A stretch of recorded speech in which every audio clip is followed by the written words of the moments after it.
Good morning, students. Today I am going to explain the image formation in a plane mirror. Before it, we discuss about the laws of reflection, and that laws of reflections help us to understand the formation of image of an object by mirror. And today I am going to explain formation of image by a plane mirror, the plane mirror which we use in our houses. Now, there is a diagram on the screen in which a point source S of light is there.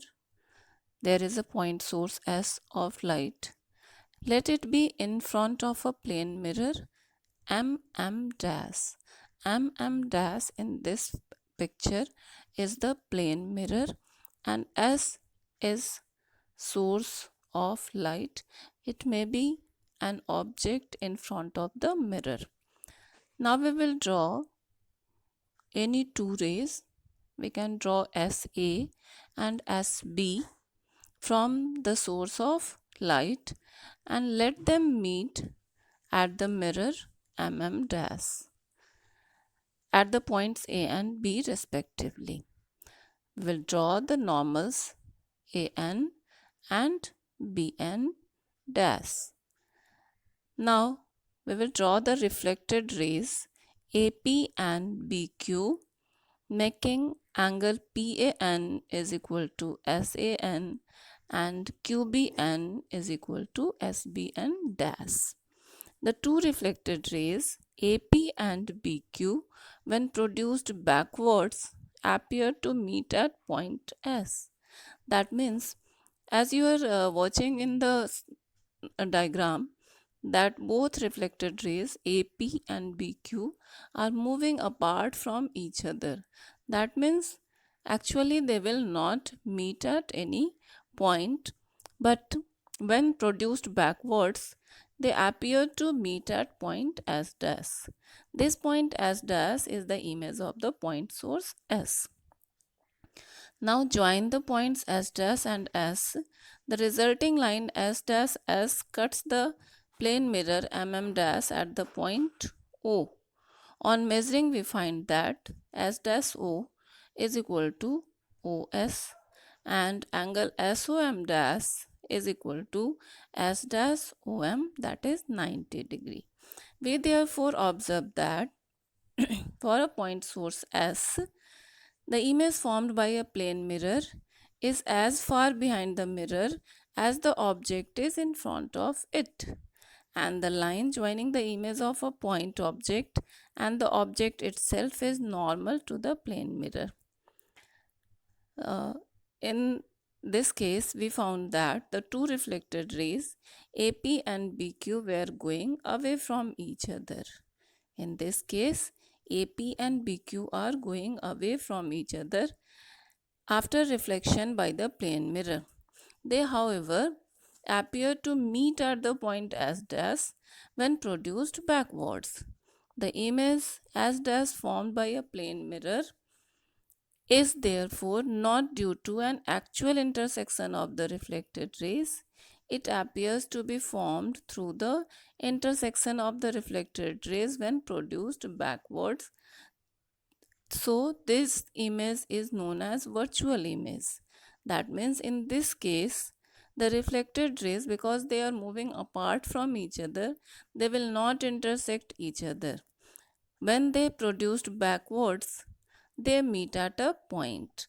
That means the intersection of reflected ray is not actual, it is apparent intersection of reflected rays.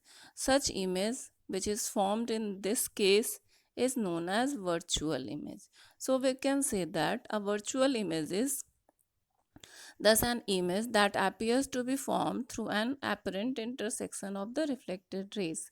There is no actual intersection of the reflected rays. By using appropriate mirrors, we can get an image that is formed through an actual intersection of the reflected rays. We call such an image as a real image. Now, students, after discussing about the different type of images, that is virtual image and real image, now I'm moving to the topic that is multiple images.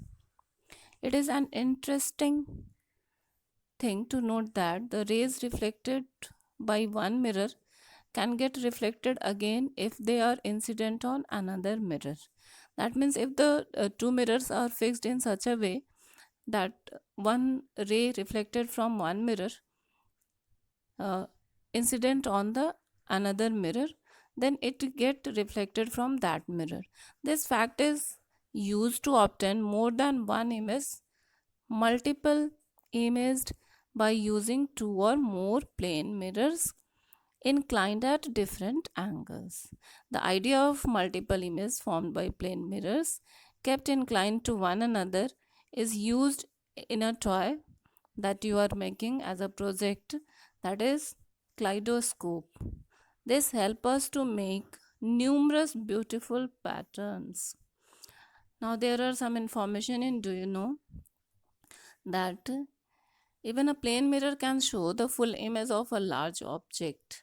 However, to see the full image of yourself, you need a plane mirror half of your height. If you want to see your full image, then you need a plane mirror that has the height half of your height. And one another thing is there, when a plane mirror moves towards a stationary object, that means if the object is stationary and a plane mirror is moving towards it with a speed u, the image will move with a speed 2u. That means the image which is formed in the plane mirror, which is moving towards a stationary object, the speed of the image is double of the speed of the mirror in the same direction as that of the mirror. These are two important and interesting facts. You must remember it. Now we will discuss about spherical mirrors in next class. That's all for today. Thank you. Have a nice day.